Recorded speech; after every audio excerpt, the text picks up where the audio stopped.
Syederalun, sebuah pesawat di Cina yang berpenumpang 133 orang jatuh di pegunungan Cina Selatan pada Senin 21 Maret 2022. Berikut informasi selengkapnya.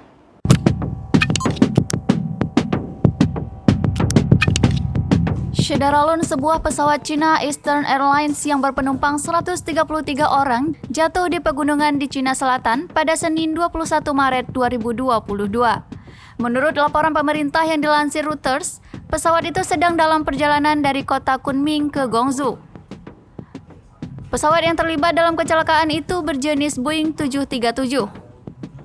Menurut pantauan aplikasi Flight Radar 24, tidak ada kabar mengenai penyebab jatuhnya pesawat 737-800 yang berusia 6 tahun tersebut. Penerbangan China Eastern dari Kunming ke Guangzhou berangkat pada pukul 13.11 waktu setempat. Pelacakan penerbangan berakhir pada pukul 14.22 di ketinggian 3.225 kaki dengan kecepatan 376 knot. Seharusnya pesawat itu mendarat pada pukul 15.05 waktu setempat. Diketahui, industri penerbangan Cina memiliki catatan keselamatan yang tinggi, bahkan termasuk yang terbaik di dunia dalam dekade terakhir.